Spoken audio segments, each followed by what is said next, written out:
de las víctimas de la masacre de Cromañón, también el registro de alimentarios morosos, después damos algunos detalles de esto, y la extensión del boleto educativo, atenti, para también de terciarios y universitarios. Ahora después damos detalle de esto, pero sobre todo queríamos poner el eje en el código urbanístico, que también se aprobó, y saludamos a María Eva Cousovitis. Ella es integrante del movimiento La Ciudad Somos Quienes la Habitamos. ¿Qué tal? Lucas Morinari, Leila Vitar, te saludamos.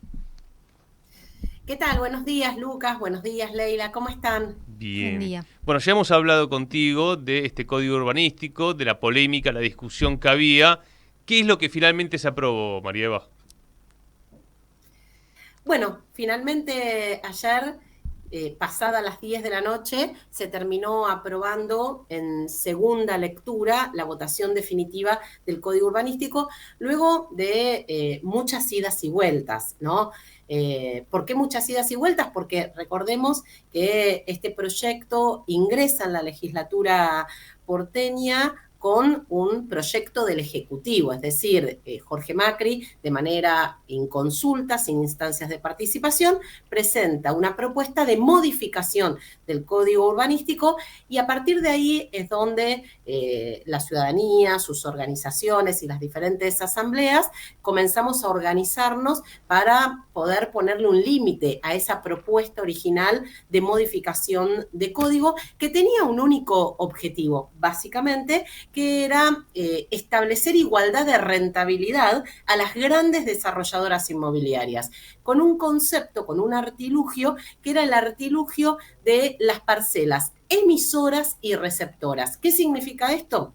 Significa que el proyecto original lo que proponía era que llevar desarrollo al sur de la ciudad, en donde necesitamos infraestructura, equipamiento comunitario, mejora del espacio público, mejoras en los espacios verdes, en realidad quedaba reducido a que aquellas grandes desarrolladoras que construyeran fundamentalmente en el sur de la ciudad podían llevarse esos metros a otras zonas más rentables de la ciudad para sobreconstruir por encima de lo que está permitido. Por ejemplo, María Eva, un conventillo, refaccionarlo acá en La Boca, y esos metros cuadrados, es decir, puedo hacerlos para un edificio en zona norte.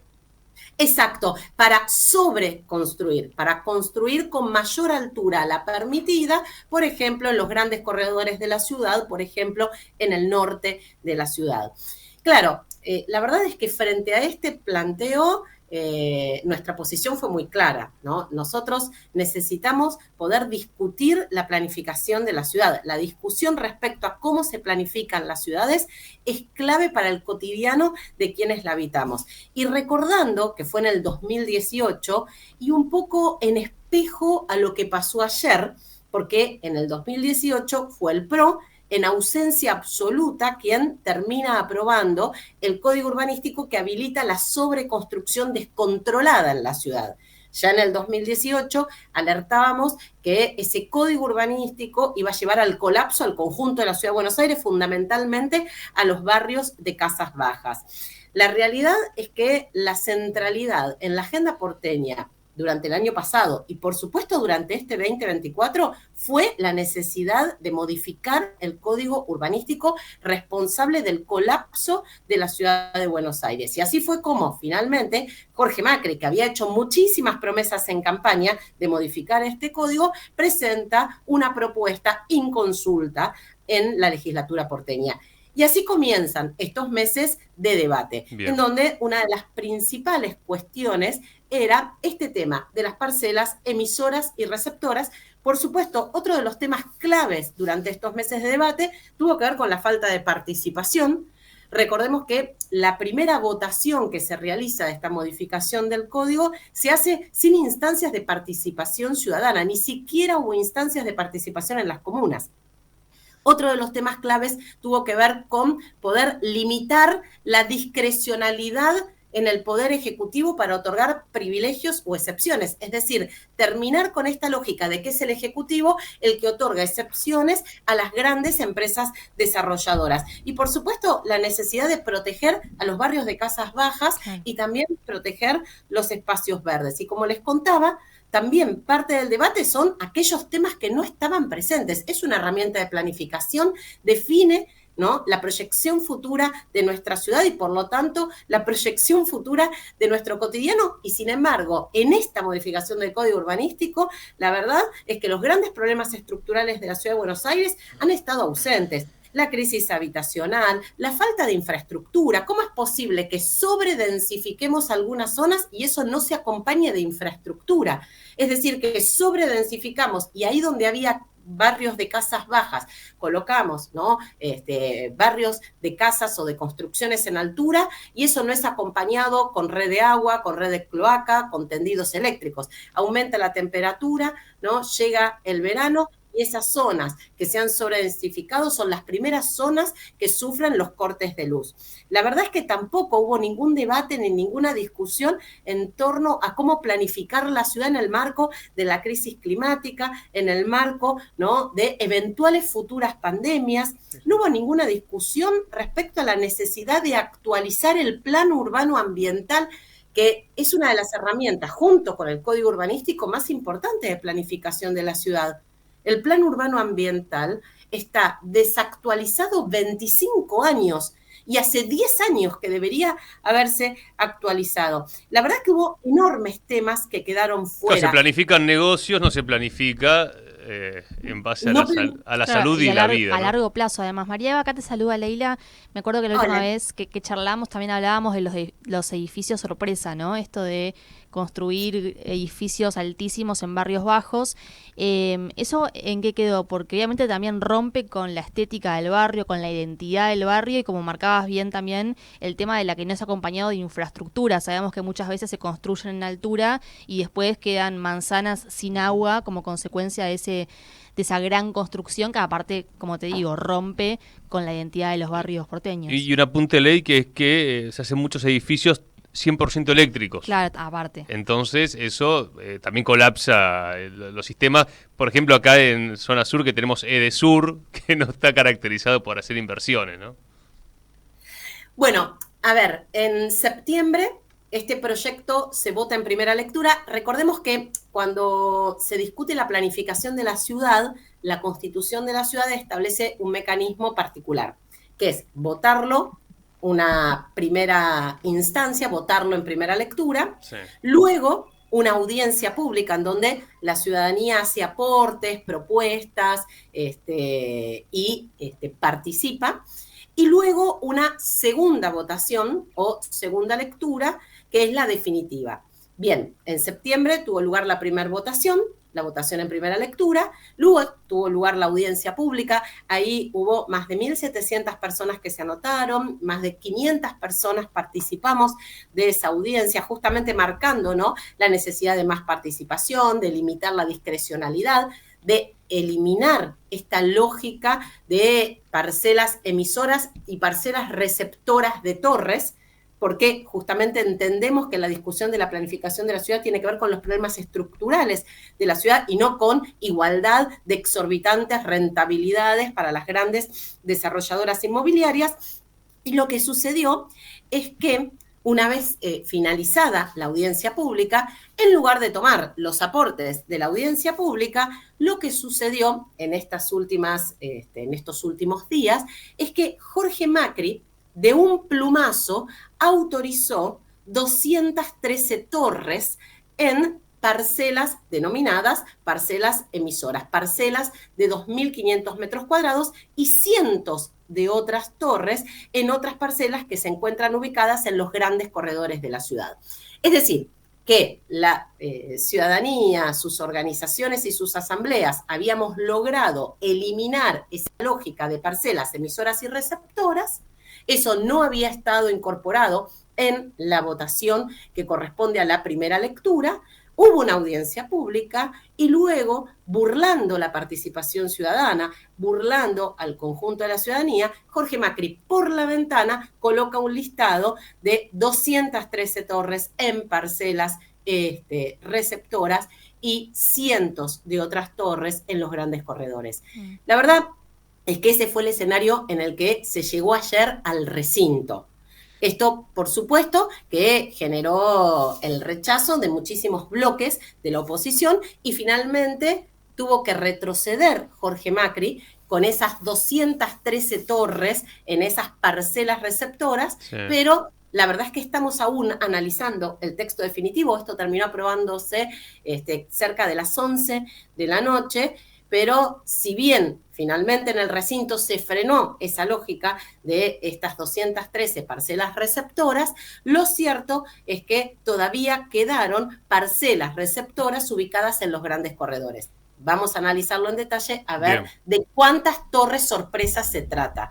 Pero ayer, con los votos muy justos, y esto es muy importante, yo les contaba en el 2018... No, 31 a favor, o sea, solamente, o sea, lo justo.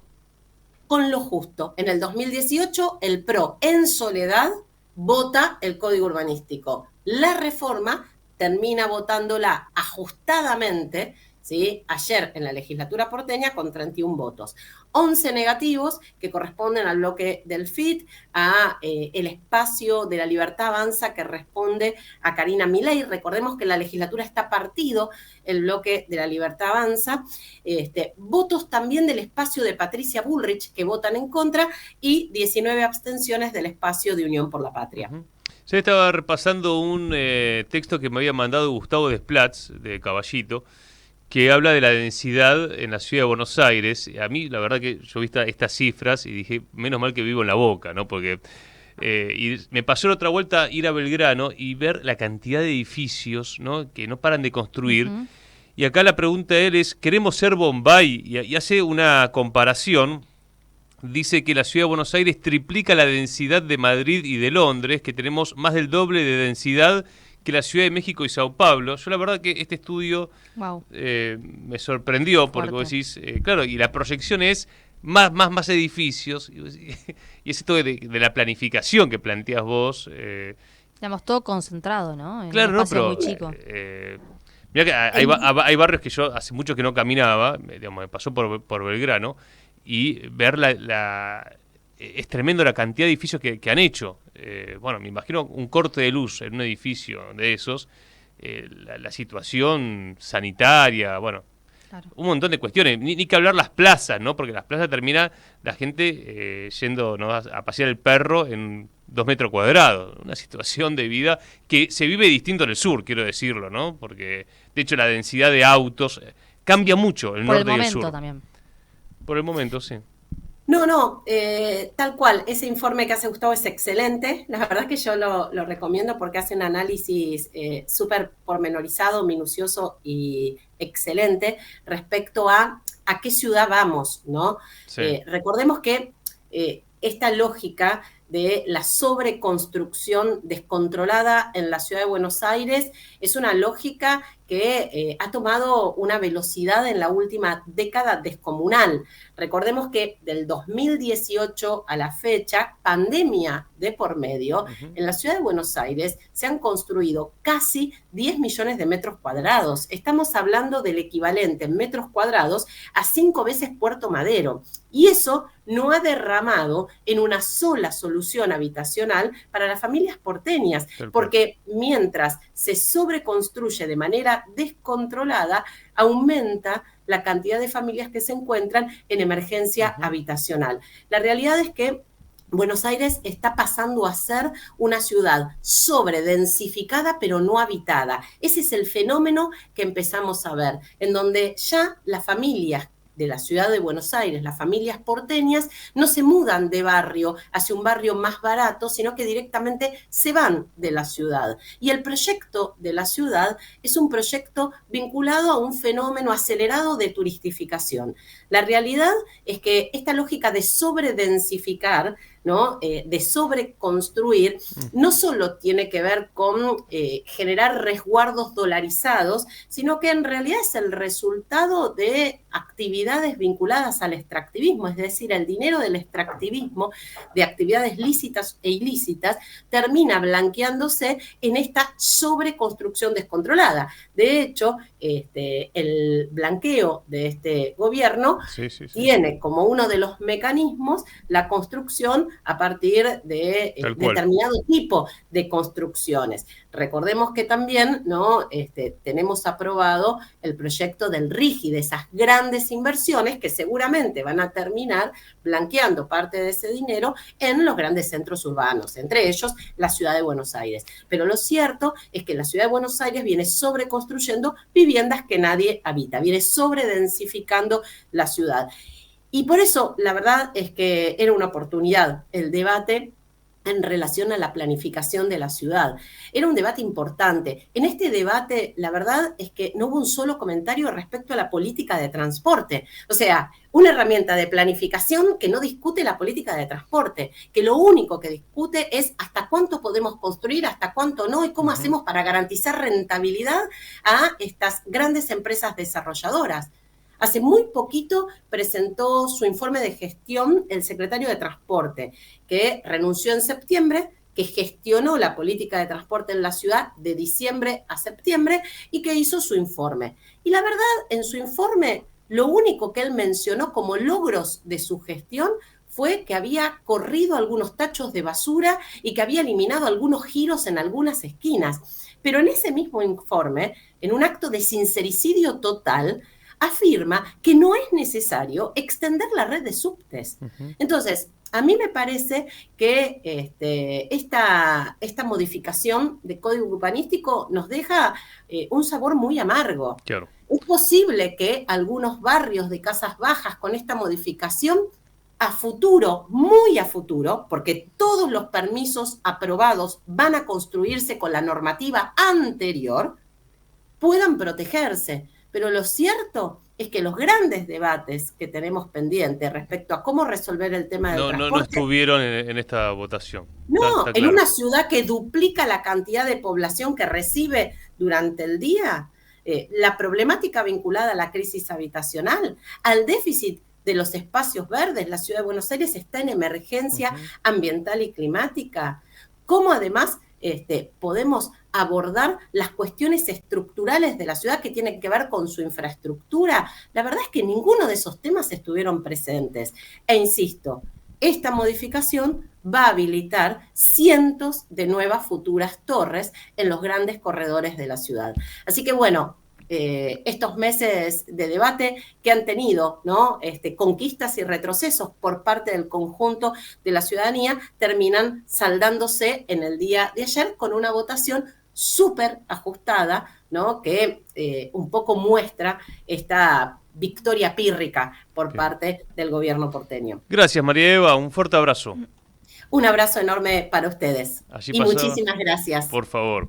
María Eva Couchovitis.